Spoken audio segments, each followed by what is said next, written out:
ప్రార్థన చేసుకుంది.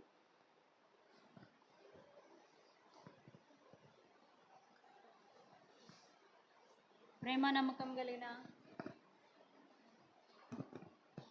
నమ్మకం గల పరలోకమందున తండ్రి, సర్వశక్తి కలిగిన దేవా, నీకు వందనములు చెల్లించుకొనిచున్నాను. ఉదయకాలం నుంచి ఇప్పటి వరకు నీ దయగల సన్నిధి మాతో ఉంచి ప్రభా, నీ యొక్క వాక్యంలోను పాటల యందును ప్రభా మేము ఆనందించడానికి, నీ యొక్క మాటలను ముచ్చటించడానికి ప్రభా నువ్వు ఇచ్చిన సమయమును బట్టి, సంతోషాన్ని బట్టి కూడా నీకు వందనములు చెల్లించుకొనిచున్నాం. ప్రభా మా సహవాసాన్ని దీవించండి.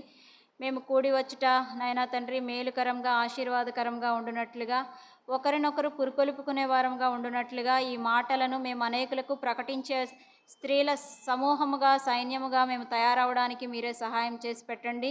రూతు వంటి ప్రభా నీ యొక్క నాయన శాపగ్రస్తమైన దేశము నుంచి ఆశీర్వాదకరంగా ఎలాగా మార్చబడిందో అటు రీతిగా మేము కూడా శాపగ్రస్తులమైన మమ్మల్ని కూడా నీ యొక్క ఇంటి వరకు నడిపించి మమ్మల్ని ఆశీర్వాదకరంగా ఉంచిన దాన్ని బట్టి నీకు వందనాలు.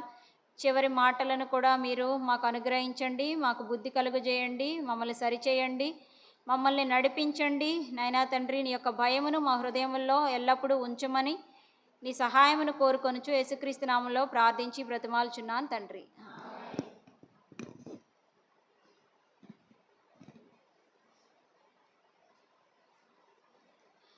దేవుడు ఎలాంటి వాడని మనకు బాగా తెలుసు. ఫస్ట్ క్వాలిటీ ఏంటి చెప్తారు మీరు? దేవుడు ఎలాంటి వాడు అంటే ఫస్ట్ ఏం చెప్తారు? చెప్పండి అమ్మా, తప్పేం కాదు. దయగలవాడు, ఇంకా ప్రేమ గలవాడు, ఆంటీ దీన నీతిమంతుడు, పరిశుద్ధుడు, అమ్మా నమ్మదగిన దేవుడు, ఇంకా వినపడలేదమ్మా నాకు. దయగలవాడు. మీకు మీ దేవుడి గురించి తెలీదా? అందరికీ దేవుడు తెలుసు కదా, ఒక్క మాట కూడా తెలీదా? చెప్పండి. ఎప్పుడు నోరు తెరవని వాళ్ళు తెరవండి, దేవుడు ఆశీర్వదిస్తాడు. ప్రకటించాలంటే ముందు మాట్లాడాలి కదా. అడగేలా పేర్లు పిలిచి చెప్తారా? పరిశుద్ధమైన దేవుడు ఏమ్మా? కనికరం గల దేవుడు, రక్షకుడు, క్షమించుటకు సిద్ధ మనసు గలవాడు. చాలు, అన్ని మంచి మంచి మాటలు గుర్తుపెట్టుకున్నాం కదా. అవునా? మంచి మాటలే కదా. మంచోడు, దేవుడు మంచివాడు, దేవుడు ఉపకారి, దేవుడు మేలు చేస్తాడు, దేవుడు ఆశీర్వదిస్తాడు, ఆయన నమ్మకమైన వాడు, ఇవన్నీ మంచివే. టోటల్గా దేవుడు ఏంటి? మంచోడు, అంతేనా? ఇంకోటి గొప్పవాడు. ఎంత మంచోడు, ఎంత గొప్పోడో అంత మంచోడు. మంచితనంలో కూడా గొప్పోడు. గొప్పోళ్ళు ఎంత మంచోళ్ళు ఉంటారు? ఎంతమంది ఉంటారు మంచోళ్ళు? గొప్పోళ్ళలో మంచోళ్ళు ఎంతమంది ఉంటారు?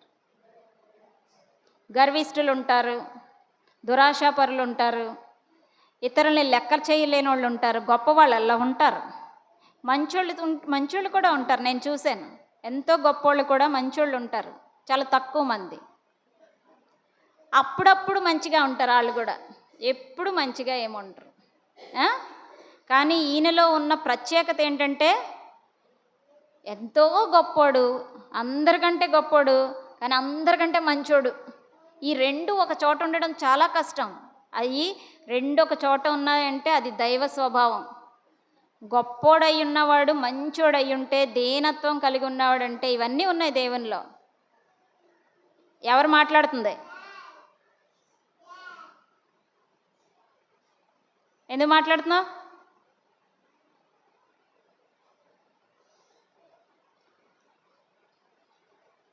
అందుకే మనం ఏం చేస్తున్నామంటే, దేవుడు మంచోడేలే, పర్వాలేదులే, క్షమించేస్తాడులే, ఒప్పుకో. మనం అదే నేర్చుకున్నాం, మన పిల్లలకు కూడా అదే నేర్పుతున్నాం. ఏరా ఇలాంటి పనులు చేసావు, దేవుడి దగ్గర ప్రార్థన చేయి, దేవుడు క్షమిస్తాడు. వాళ్ళకి ఏమర్థమైంది? తప్పు చేసి ప్రార్థన చేసి దేవుడి దగ్గర ఒప్పుకొని క్షమించమని అడిగితే క్షమించేస్తాడు. అందులో తప్పేం లేదు. అదే పనిగా చేయడం అనేది తప్పు. దాన్ని ఏమంటారు? నా మంచితనం నీకు చేతకానితనంలాగా కనిపిస్తుందా అంటాం మనమైతే. ఎన్నిసార్లు చెప్పాలి? పోనీలే అని ఊరుకుంటుంటే నువ్వు మాటి మాటికి చేస్తున్నావు, మంచితనం చేతకానితనంలాగా కనిపిస్తుందా నీకు అంట. ఎన్నిసార్లు చేస్తే? రెండోసారి చేస్తేనే మనం అలా అంటాం. ఒకసారి చేసినప్పుడు చెప్తాం, 2 సార్లు చెప్తాం, మూడోసారికి ఎలా కనబడుతున్నానరా నేను నీకు? చేతకాని దానిలా కనిపిస్తున్నానా అని అంటాం. అది మన మంచితనం. మనిషి మంచితనం ఎంతవరకు? అంతవరకే. దేవుడు అలా క్షమిస్తూనే ఉంటాడు. అదే మనం ఏం చేస్తున్నాం? చేతకానితనంగా అనుకుంటున్నాం. దేవునికి చేత కదా? ఏం చేయాలన్నా చేత కదా దేవుడికి? అదేమన్నా గుర్తొస్తుందా మనకి? అది గుర్తుపెట్టుకోవటం లేదు. క్షమించడానికి సిద్ధ మనసు గలవాడు, దీర్ఘశాంతుడు, ప్రేమ గలవాడు, ఇవే గుర్తుపెట్టుకుంటున్నాం. ఇంకా ఇప్పుడు గుర్తుపెట్టుకోవాల్సినవి చాలా ఉన్నాయి. రండి.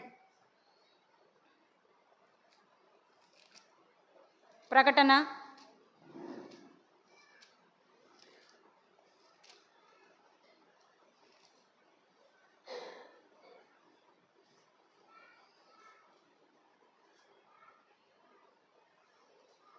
22.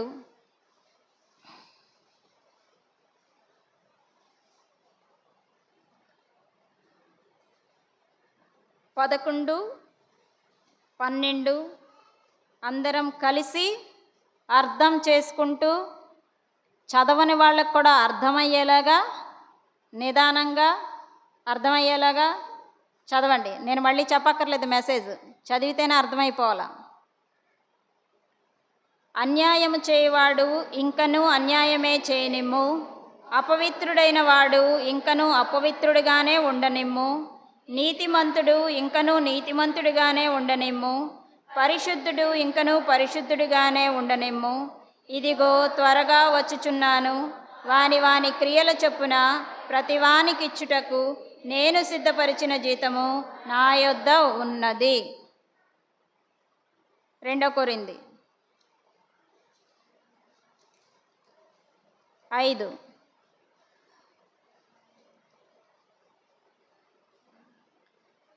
పదో వచనం అందరం కలిపి స్పష్టంగా అర్థవంతంగా చదువుదాం. ఎందుకనగా తాను జరిగించిన క్రియల చొప్పున అవి మంచివైనను సరే చెడ్డవైనను సరే దేహముతో జరిగించిన వాటి ఫలమును ప్రతివాడు పొందునట్లు మనమందరమును క్రీస్తు న్యాయపీఠము ఎదుట ప్రత్యక్షము కావలయును. ప్రకటన గ్రంథంలో నాకు చాలాసార్లు ఈ మాట అర్థం అవ్వలేదు, కానీ నాకు అర్థమైన వరకు నేను చెప్తున్నాను. 12వ వచనంలో నేను త్వరగా వస్తున్నాను, వాని క్రియల చొప్పున ప్రతివానికిచ్చుటకు నేను సిద్ధపరిచిన జీతము నా యొద్ద ఉంది. జీతం ఉంది, ఆల్రెడీ నీకు రెడీగా ఉంది. అది గుర్తుపెట్టుకోవాలా, అది తెలుసుకోవాలా. దేనికి జీతము? నువ్వు చేసిన ప్రతి వాని క్రియలకు, నువ్వు చేసిన ప్రతి పనికి. కొరింథీలో ప్రతి పని అంటే ఏంటో చెప్పాడు. అది మంచిదైనను సరే చెడ్డదైనను సరే నీకు జీతం ఇస్తాను. నేను మంచి పని చేసినా జీతం ఇస్తాను, చెడ్డ పని చేసినా జీతం ఇస్తాను. అంటే 10వ తరగతి పరీక్షలు రాస్తారు కదా, పబ్లిక్ పరీక్షలు. కొంతమంది బాగా రాస్తారు, కొంతమంది బాగా రాయరు. రిజల్ట్ ఎవరికి వస్తుంది? చదివినోడికే వస్తుందా, చదవనోడికి కూడా వస్తుందా? చదివినోడికి రిజల్ట్ వస్తుంది, చదవనోడికి రిజల్ట్ వస్తుంది. సర్టిఫికెట్ ఎవరికి వస్తుంది? చదివినోడికి సర్టిఫికెట్ వస్తుంది, చదవనోడికి సర్టిఫికెట్ వస్తుంది. ఏమని వస్తుంది? నువ్వు చదివేవు బాగా అని ఒక సర్టిఫికెట్ వస్తుంది, నువ్వేమి చదవలేదని కూడా సర్టిఫికెట్ వస్తుంది. కాబట్టి నువ్వు చేసిన పని మంచిదైతే మంచి జీతం ఇస్తాడు, చెడ్డదైతే శిక్షని ఇస్తాడు. అది నీకు జీతము. మంచి చేస్తే జీతం ఏంటి? దేవుని దగ్గర సంతోషంగా ఎల్లప్పుడూ ఆనందంగా, కన్నీరు ఉండదు, దుఃఖం ఉండదు, బాధ ఉండదు, వేదన ఉండదు, ఆకలి ఉండదు, దాహం ఉండదు, ఏమీ ఉండదు, హాయిగా ఉండడమే. ఆకలి కూడా బాధే కదా, ఆకలి బాధ కదా, ఆకలి కూడా బాధే. అవేమీ ఉండవు, దేవుని దగ్గర ఆనందంగా ఉంటాం. అది ఎప్పుడు? నువ్వు చేసిన పని మంచిదైతే. మంచిదని నువ్వు అనుకుంటే కాదు, మీ అమ్మాయి అంటే కాదు, నీ భర్త అంటే కాదు, నువ్వు చాలా మంచి పని చేసావని అంటే కాదు, దేవుడు అంటే, జీతం ఇచ్చేవాడు అనాలా. ఎవరనాలా మాట? జీతం ఇచ్చేవాడు నువ్వు మంచి బాగా పని చేసావు అనాల. దానికి ఉదాహరణగానే 5 తలాంతులు, 3 తలాంతులు, 1 తలాంతు ఇచ్చి ఆ యజమానుడు దూరదేశం వెళ్తే వచ్చిన తర్వాత నువ్వేం పని చేసావు అని అడిగాడు. ఇదిగో నీవు 5 ఇచ్చావు, నేను 10 చేశాను. 3 రూపాయలు ఇచ్చావు, నేను 6 రూపాయలు చేశాను అని చెప్పారు. చాలా బాగా పనిచేసావు, బలా మంచి నమ్మకమైన దాసుడా అన్నాడు. వాళ్ళు ఏమన్నాడు? నమ్మకమైన దాసుడు. ఆయన నువ్వు 5 ఇస్తున్నాను, నువ్వు 10 చెయ్యి అని చెప్పి వెళ్ళలేదు ఆయన. అర్థమైందా? ఇచ్చెళ్ళాడు, ఇది చెయ్యి అని చెప్పి వెళ్ళలేదు, వాళ్ళే చేశారు. నా యజమానుడు బాగుండాలా, నా యజమానుడికి ఇంకా నేను ఉపయోగకరంగా ఉండాలా, నా యజమానుడు వచ్చి నాకు జీతం ఇస్తాడు అని అనుకొని జీతం ఇస్తున్నాడు. యజమానుడు అనేవాడు జీతం ఇస్తాడు, కానీ ఏం పని చేయాలో చెప్పకపోయినా యజమానుడికి మంచి చేసే పని ఆ దాసుడు చేశాడు. నేను 5 ఇస్తున్నాను, 10 చెయ్యి అని చెప్పి వెళ్ళలేదు అక్కడ. అది చెప్పలేదు కాబట్టి 1 ఇచ్చినోడు ఏం చేశాడు? నువ్వు నాకేం చెప్పలేదు కాబట్టి దాచిపెట్టాడు. భూమిలో దాసి నువ్వు విత్తకుండానే కొయ్యాలంటావు, ఏమీ లేకుండానే అన్నీ కావాలంటావు, నువ్వు అలాంటోడు అని నాకు తెలిసే నేను దాచిపెట్టాను అన్నాడు. మళ్ళీ పైపెచ్చు జీతం ఇచ్చినోడిని అలాగంటే ఊరుకుంటాడా? ఎవరికైనా చేసిందేమో మంచి పని కాదు, మళ్ళీ పైపెచ్చు యజమానుడి మీద మాటలు. అప్పుడేమన్నాడు? అది దాచిపెట్టి ఇవ్వనందుకు ఏమి అనలేదు. నేను ఇలాంటోడినని నువ్వు చెప్పినప్పుడు నువ్వెందుకు దాన్ని విత్తని చోట కోయివాడు అంటే నువ్వు విత్తనాలు వేయకుండానే కోత కావాలనేవాడు అన్నప్పుడు నేను కోత కోస్తానని తెలిసి నువ్వెందుకు కోతకి రెడీ పెట్టలేదని అడిగాడు. ఆ మాటకే ఆయనకి తీర్పు తీర్చాడు. అవునా కదా? 1 తలాంతుని నువ్వు 2 ఎందుకు చేయలేదని అడగలేదు ఆయన. నువ్వు ఇలాంటోడివి అని నీకు తెలిసినప్పుడు నువ్వేం చేసావు? ఇంకా షావుకారుల దగ్గర పెట్టి వడ్డీకి ఇచ్చి దీన్ని ఎక్కువ చెయ్యాలి కదా, నేను లేనిది అని కోరుకునేవాడిని అయితే. కాబట్టి నువ్వు శిక్షకి పాత్రుడివే అన్నాడు. నోరు జాగ్రత్తగా ఉండాలి మనకి. నువ్వేది మాట్లాడితే అదే నీకు తీర్పు, నీకు శిక్ష నువ్వే విధించుకుంటున్నట్టు. దేనివల్ల? నీ మాట వలన. అదేమన్నా మనకు గమనికలో ఉందా ఎప్పుడైనా? అసలు మనకి ఆడవాళ్ళకి అసలు ఉండదు. నేను అసలు ఊరుకోలేను. నేను ఆటోలోనో ఒకరోజు ఆటోలో వస్తున్నాను, నేను ఊరుకోలేదు, అడిగేశాను అని ఆవిడ చెప్తుంది. ఒక్కొక్క ఉదాహరణ ఇలా జరిగింది, వాళ్ళని ఇలాగన్నాను, అలా అన్నాను. అమ్మో, ఎవ్వరు మాట పడటం లేదు ఎక్కడానా అనుకున్నాను.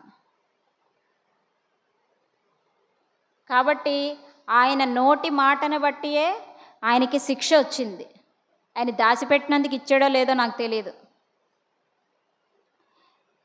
అభివృద్ధి చేసినందుకు మాత్రం దేవుడు ఇంకో 5 ఈ లేనోడి దగ్గర తీసి ఉన్నోడికి ఇచ్చేసాడు.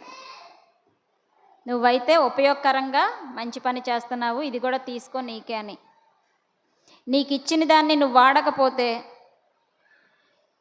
నీకు చేతనైన పని నువ్వు చెయ్యకపోతే, నీకు తెలిసి కూడా నువ్వు మేలు చెయ్యనెరిగియుండి చేయకుండుట పాపము.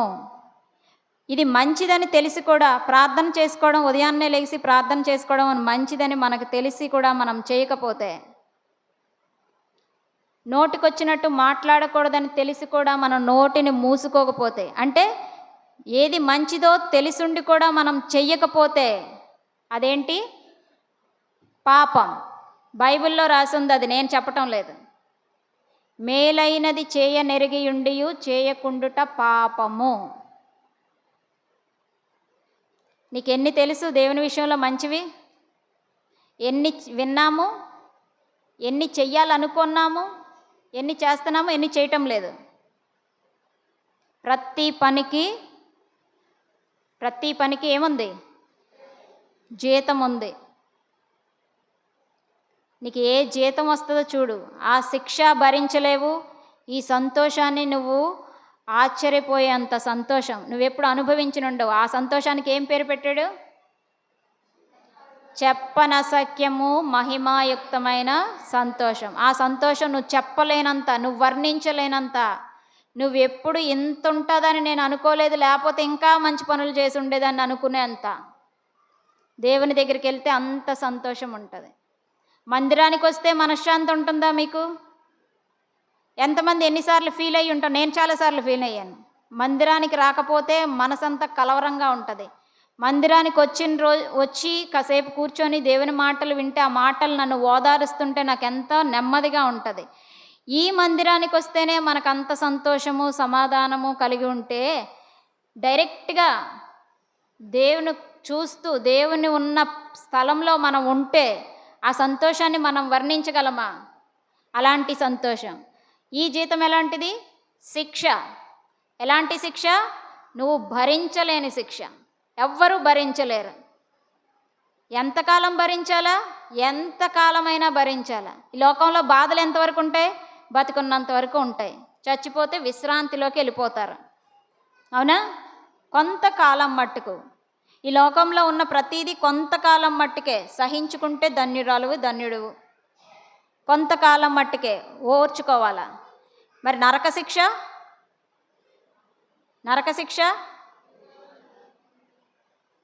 10 సంవత్సరాల, 1000 సంవత్సరాల, 1,000,000 సంవత్సరాల? అంతం లేదు. ఈ జీతం ఇచ్చాడంటే ఇంకా అంతం లేదు, ఈ జీతం ఇచ్చాడంటే కూడా అంతం లేదు.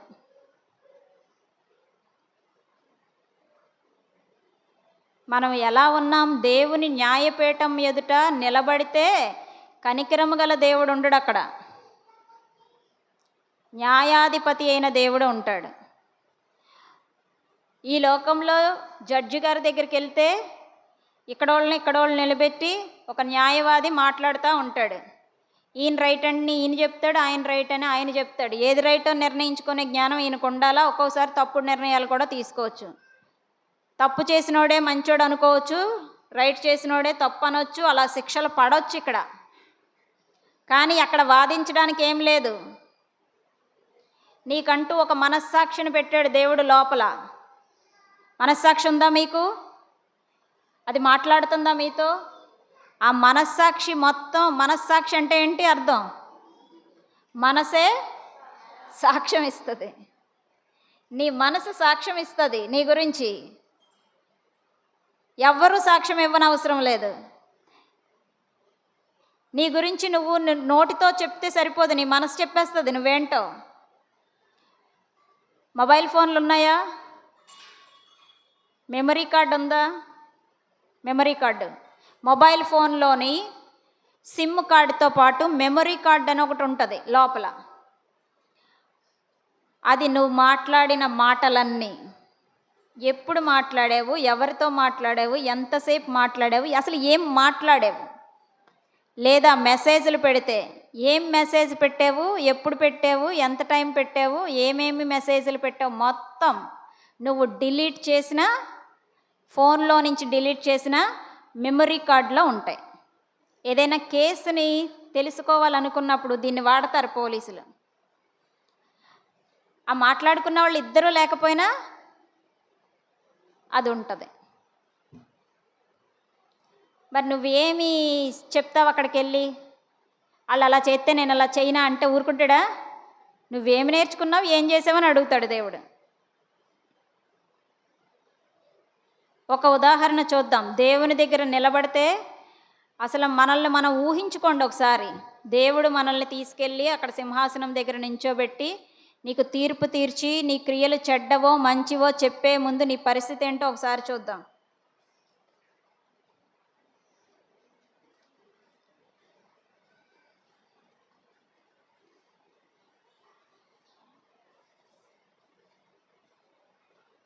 యోహాను సువార్త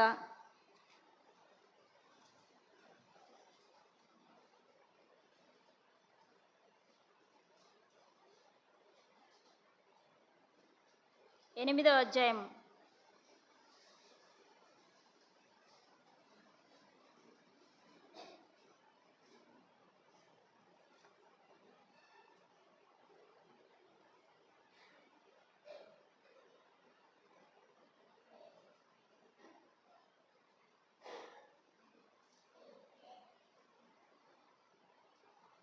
మూడు, 4, 5, 6. నేను తర్వాత మీరు ఒకటి చదవండి. శాస్త్రులను పరిసయ్యులను వ్యభిచారమందు పట్టబడిన ఒక స్త్రీని తోడుకొని వచ్చి ఆమెను మధ్యను నిలబెట్టి, అట్టి వారిని రాళ్ళు రువ్వి చంపవలనని ధర్మశాస్త్రంలో మోషే మనకు ఆజ్ఞాపించెను కదా, అయినను నీవేమి చెప్పుచున్నావని ఆయనను అడిగిరి.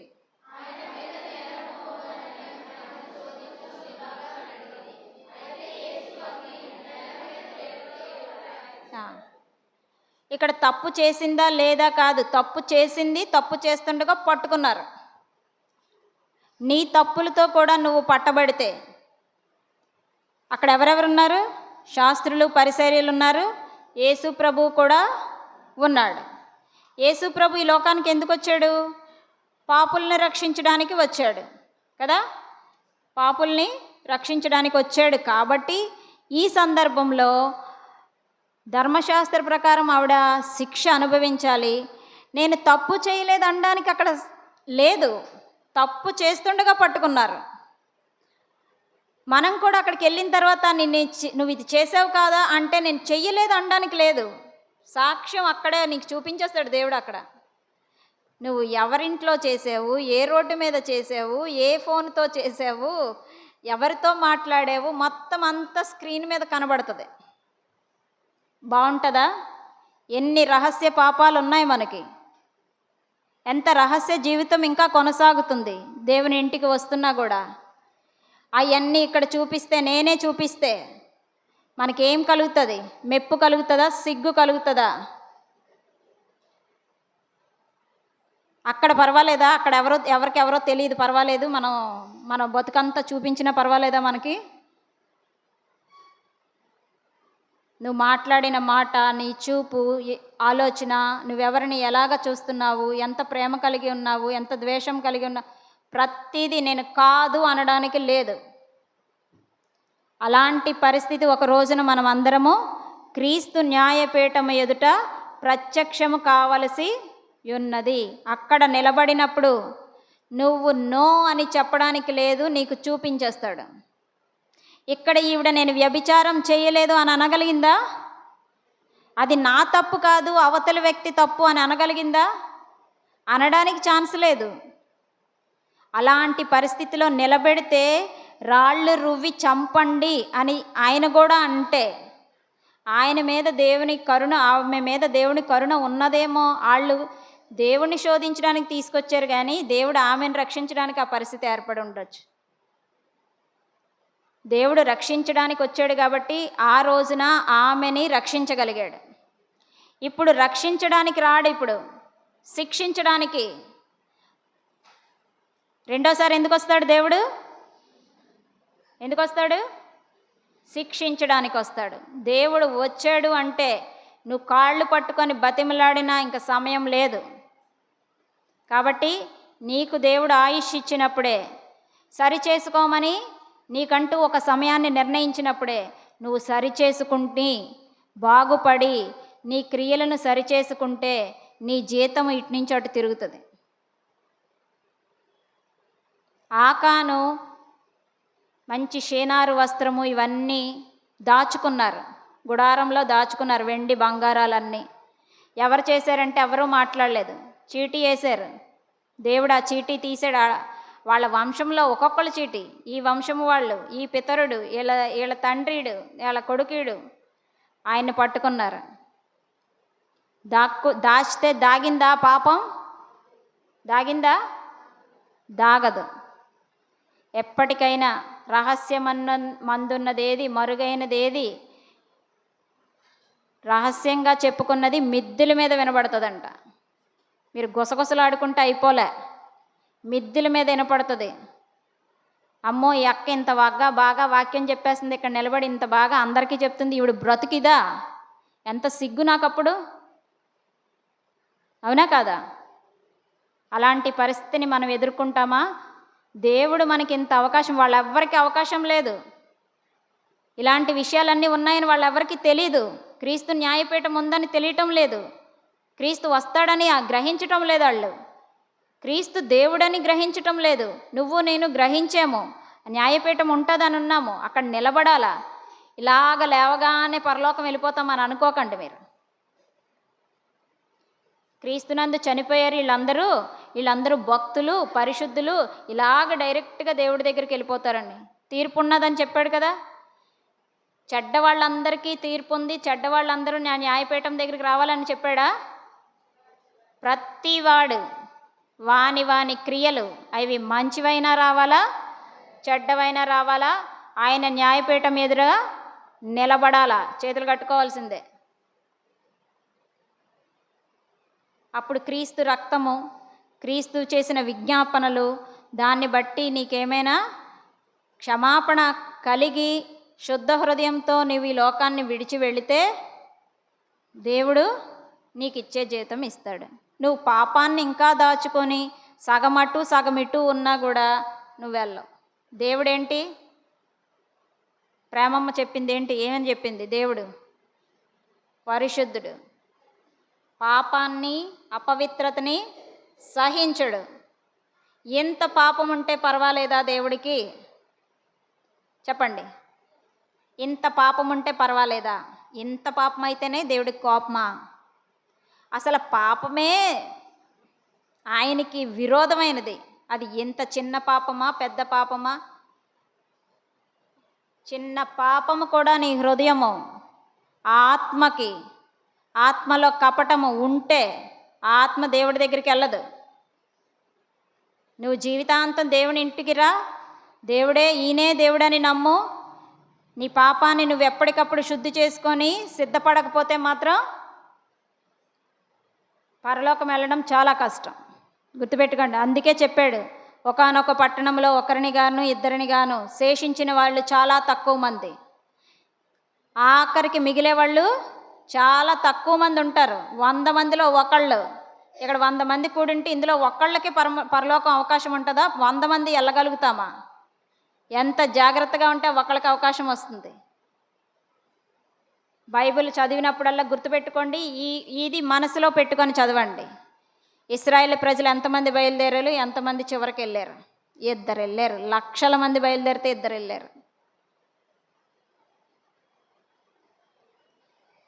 మహా సైన్యం ఉంటుంది ఇక్కడ. అక్కడికి వెళ్ళేసరికి కొంత సైన్యమే ఉంటుంది. ఎన్ని కోట్ల మందిలో కొంతమందే ఉంటారు. అందరూ క్రైస్తవులుగా మార్చబడుతున్నారు, సైన్యంలాగా తయారవుతున్నారు. కానీ రాజ్యానికి వెళ్ళేది మాత్రం పరిశుద్ధంగా చివరిదాకా అంతము వరకు సహించిన వాడే రక్షింపబడును. ఏమి సహించాలా? నోటిని కాచుకోవడంలో ఓర్పు ఉండాలా, ప్రార్థన కొనసాగించడంలో ఓర్పు ఉండాలి. ప్రతి దాంట్లో ఓర్పు సహనం చివరి దాకా మనకుంటేనే నువ్వు నరకం నుంచి రక్షింపబడతావు. ఇప్పుడు నరకం నుంచి నువ్వు రక్షింపబడు అని దేవుడు నీకు పాపాలన్నీ కడిగేశాడు. మళ్ళీ నువ్వు చేస్తున్న పాపాలు ఎక్కడ తీసుకెళ్తాయి? మళ్ళీ నరకానికే తీసుకెళ్తాయి. కడుక్కోవడానికి అవకాశం ఇస్తున్నాడు, నువ్వు బ్రతికున్నంతకాలం ఇస్తున్నాడు. అది నువ్వు గ్రహించి ఎప్పటికప్పుడు కడుక్కుంటే దేవుని న్యాయపీఠం మీద ధైర్యంగా మనం సిగ్గులేని ముఖంతో నించుంటాం. లేకపోతే సిగ్గుపడతాము, అవమానపడతాము, శిక్షకు పాత్రులం అవుతాం.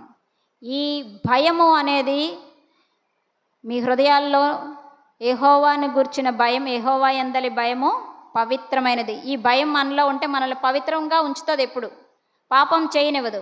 ఆ భయాన్ని ఎప్పుడు మీరు హృదయాల్లో పెట్టుకోండి. నీ భయం ఎప్పుడు నాతో ఉండనివ్వు అని దేవుని ప్రార్థించండి. ఆ భయం లేని రోజున నువ్వు విచ్చలవిడిగా ప్రవర్తిస్తావు, దేవుడి నుంచి దూరం అవుతావు. మనము దూరం అవుతాం, దేవుడు తోడుగానే ఉంటాడు, కానీ మనమే దేవుడిని వదిలేసాం. దేవుడు కూడా, ఇప్పుడు నేను ఒక వాక్యం చదివాను, పవిత్రుడు పవిత్రుడిగానే ఉండనేమో, అపవిత్రుడు అపవిత్రుడిగానే ఉండనేమో. దేవుడు వదిలేస్తే అలాగా, ఆడేదో చేస్తున్నాడు, ఆడు ఎంత చెప్పినా వింటలేదు, వదిలేయండి అంటామా లేదా? మనం అంటామా? ఎంత చెప్పినా వింటలేదు అండి, ఇంక వదిలేయండి అంటే ఇంకా ఆడిని పట్టించుకోమని అర్థం.